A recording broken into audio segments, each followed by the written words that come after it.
옷을 갈아입어라. 또 밥을 잘 먹어라. 또 학교 갈 준비해라.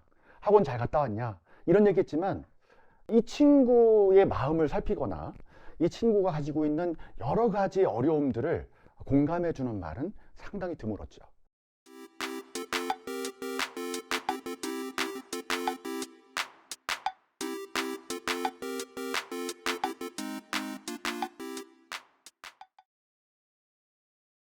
안녕하세요. 소셜 프로파일러 정진입니다. 여러분과 처음으로 인사를 드리게 되었는데요. 아마 소셜 프로파일러라고 하는 저의 이름이 다소 낯설게 느껴지시는 분들이 많이 계실 겁니다. 소셜 프로파일러는 소셜과 프로파일러의 조합어입니다. 소셜이라고 하는 말이 사회적인이라는 말이 되죠. 그리고 프로파일러는 범죄 행동을 분석하는 사람을 말합니다. 우리 사회에 다양한 복잡한 문제들이 있습니다. 그리고 그 다양한 문제 속에서 고통당하는 사람들이 있는데요. 그 고통당하는 사람들의 문제를 분석하고 또 분석한 것을 토대로 솔루션을 찾아가는 사람, 소셜 프로파일러라고 얘기합니다. 이 소셜 프로파일러가 아마도 제가 해왔던 일들의 정체성이기 때문에 지금까지의 일들을 통합해서 소셜 프로파일러라고 하는 네이밍을 갖게 되었습니다. 제가 처음부터 소셜 프로파일러라는 용어를 사용하진 않았습니다. 소셜 프로파일러는 아마도 제가 해야 될 일들에 대한 정체성이라고 생각을 합니다. 사람들의 가정, 그리고 학교, 우리 사회의 많은 조직 속에서 다양한 문제들이 벌어지고 있죠. 그런데 그 다양한 문제라고 하는 것은 단순히 사건으로서만 끝나는 것이 아니라 그 사건 속에 담겨져 있는 사람들의 행동의 양식, 그리고 삶의 변화까지 담보하고 있습니다.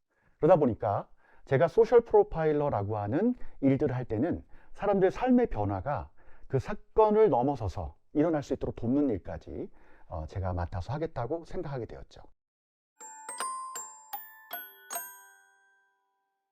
소명이라고 생각합니다. 이 소명이라고 하는 것은 내가 하는 일에 대한 본질적인 측면을 드러내는 것인데요.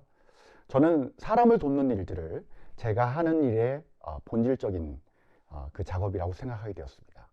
그래서 사람을 돕는 게 무엇을 돕는 것인가 라고 했을 때에 그 사람들이 고통 속에 있다라고 하는 것을 저는 생각하게 되었고, 그 고통을 어떻게 벗어날 수 있을까, 이걸 돕는 게 이제 제가 하는 일이죠. 근데 고통이라고 하는 것은 어떤 것이 있을까요? 제가 보기에는 우리 사회에 많은 고통의 요소들이 있는데, 그 고통의 요소들 속에는 특별히 이제 범죄에 노출되었던 사람들, 그리고 폭력에 휩싸여서 피해자가 되거나 가해자가 됐던 사람들, 그들 속에서 제가 무엇을 할 수 있을까? 처음에는 조정하는 일들을 많이 했습니다. 그들이 그 문제에서 해결 지점을 찾아갈 수 있도록 돕기 위해서죠. 그런데 그 고통이라고 하는 것은 단순히 학교 폭력이나 범죄에 노출된 사람이 있는 것이 아니라 가족 체계 문제, 그리고 조직 안에서 직장이나 다양한 그 커뮤니티 안에서 갈등이나 분쟁을 겪고 있는 사람들, 이 사람들이 그곳에서 헤어나오기까지 상당한 시간이 걸렸고, 그 헤어나오지 못해서 엄청나게 고통스러워하는 모습을 보게 되었죠. 저는 그 속에서 이분들을 제가 도와야 되겠다라고 하는 생각을 갖게 되었는데요. 저는 이 과정이 사람들을 변화시키는 과정이면서 동시에 제가 변화되는 과정이라고 생각했습니다. 저는 그들을 보면서 저를 보게 되었고요. 그들의 고통의 모습을 보면서 제가 가지고 있는 딜레마를 보게 되었습니다. 그러면서 저는 이 과정에 내가 소셜 프로파일러로서의 역할을 할 수 있겠구나 라는 생각을 하게 되었죠. 바로 그게 제가 지금까지 살아오게 된 이유이면서 목적이었습니다. 소셜 프로파일러로서의 하나의 예를 좀 들어보겠습니다. 사실 제가 소셜 프로파일러로서 살면서 다양한 사람들을 만나게 되는데요. 학교 폭력에 연루되었었던, 또 학교 폭력의 피해자였었던 한 친구가 있었습니다. 근데 이 친구는 느린 학습자였어요. 느린 학습자라고 하는 것을 일반적인 친구들은 알아차리지 못했죠. 그리고 실제로 그 부모들은 이 느린 학습자로서 발견되는 걸 원치 않았습니다. 근데 피해자가 되었죠. 피해자가 돼서 이 친구와 함께 대화를 하면서 자기의 이야기를 할 수 있도록 기회를 주었는데도 불구하고 이 친구는 자기 감정이나 또 자기 마음을 충분하게 설명하지 못했습니다. 제가 점점 이 친구를 살펴보면 살펴볼수록 이 친구가 느린 학습자라고 하는 것이 분명하게 드러나게 되었고, 저는 이 친구뿐만 아니라 이 친구의 가족들과 함께 만날 수 있는 시간을 가지게 되었습니다. 사실 이 친구는 이 사건에서 벗어나는 것뿐만 아니라 이 친구가 위치해 있는, 또 이 친구가 살고 있는 삶의 현장을 어떻게 바꿔 놓을 것인가가 저의 아주 지대한 관심사였어요. 그래서 부모님과 함께 만나서 이야기를 해보니까 이 부모님은 이 아이에게, 자기 자녀에게 역할에 대한 이야기들을 참 상당히 많이 했습니다.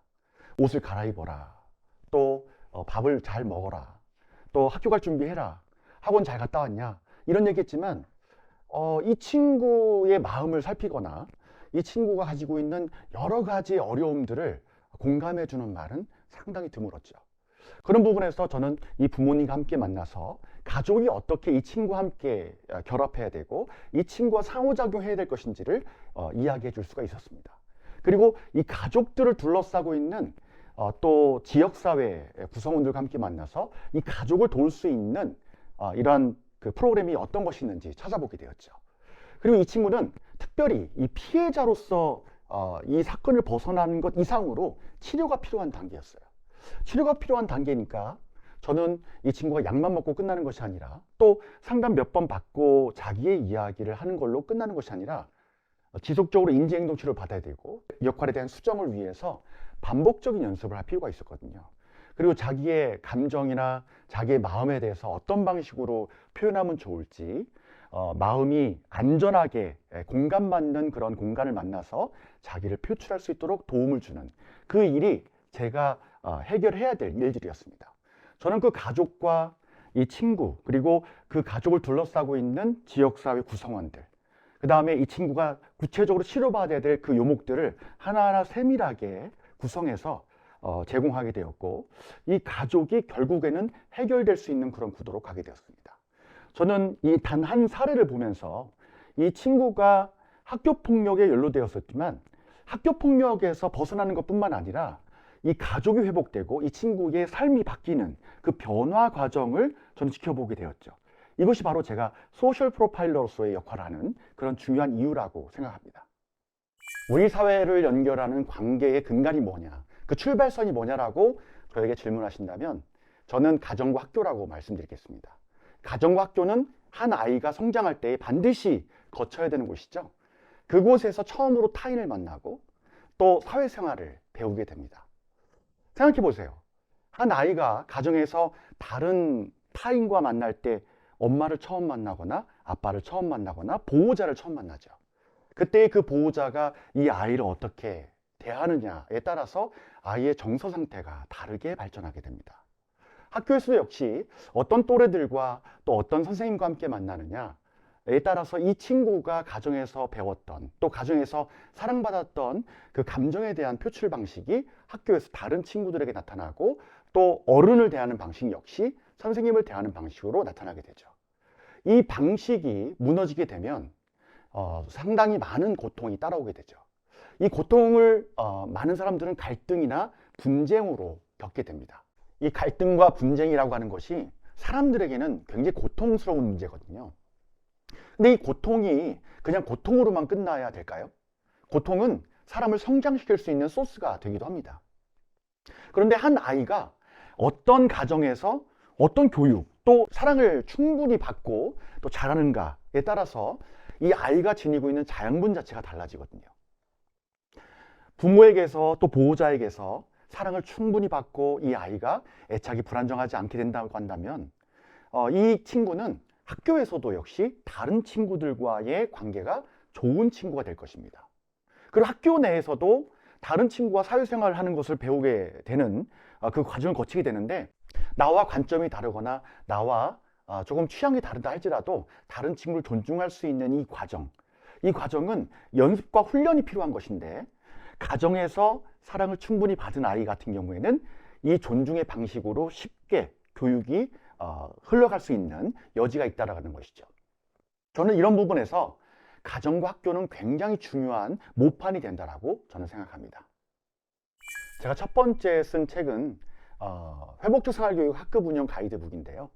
이 가이드북이라는 말이 붙어 있듯이 이것은 선생님들이 학급을 어떻게 운영할 것인가, 회복적 생활교육에 기반해서 학급을 잘 운영할 수 있도록 돕는 매뉴얼화되어 있는 책입니다. 그래서 선생님의 1년의 과정을 쭉 수록해 놓은 그런 책이라고 할 수 있고요. 교실을 움직이는 힘, 회복적 생활교육, 이번에 제가 쓴 책이거든요. 이 책에서는 그동안에 우리가 놓치고 있었던 것, 회복적 생활교육에 기반해서 학급 운영을 할 때에 많은 친구들, 또 많은 학생들을 지도할 때에 이 간극이 생겼던 부분이 있습니다. 그 간극이라고 하는 것은 뭐냐면 응보적 생활교육을 하고 있는데 회복적 생활교육이라고 하는 타이틀을 걸고 하고 있다고 하는 것이죠. 이런 간극을 극복할 수 있도록 만드는 그런 에너지가 담겨 있는 책이라고 할 수 있겠습니다. 교실을 움직이는 힘, 회복적 생활교육에서는 이 중요하게 다루고 있는 세 가지 포인트가 있습니다. 그 첫 번째는 뭐냐면 회복적 생활교육의 근간이 되는 것들이 어떤 것이냐라고 하는 것에 대해서 다시 한번 강조해서 그 철학적인 요소를 담아내고 있습니다. 두 번째 요소는 과연 교실을 움직이는 힘이 누구에게 있느냐, 또 무엇인가라고 하는 것에 대한 부분을 다루고 있습니다. 세 번째 포인트는 교실 안에서 한 학생이 또 한 명의 교사가 우리 사회와 어떻게 연결될 수 있는가에 대한 부분을 다루고 있습니다. 다양한 층위에 계신 분들에게 이 책을 소개해 드릴 수 있는데요. 제일 먼저는 선생님들에게 소개해 드리고 싶습니다. 선생님들에게 소개해 드리고 싶은 것은 회복적 생활교육에 관한 연수, 그리고 회복적 생활교육에 관한 실천을 수년 동안 해왔는데 좀 더 깊이 있게 들어가서 회복적 생활교육을 실제로 변화의 프로세스로 만들어 보고 싶은 선생님들, 이 책을 권해드리고 싶어요. 두 번째는 학부모님들에게 권해드리고 싶은데요.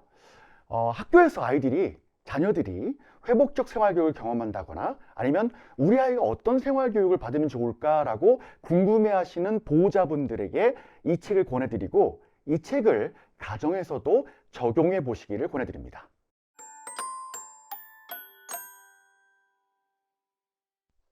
이제 앞으로 저와 여러분은 어떻게 해야 할까요? 무슨 일을 해야 될까요? 저는 여러분을 돕는 소셜 프로파일러로서의 역할을 하게 될 겁니다.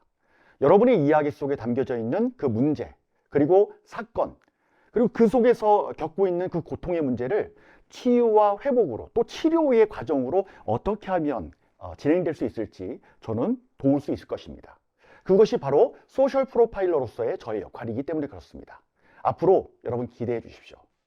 지금까지 소셜 프로파일러 정진이었습니다. 감사합니다.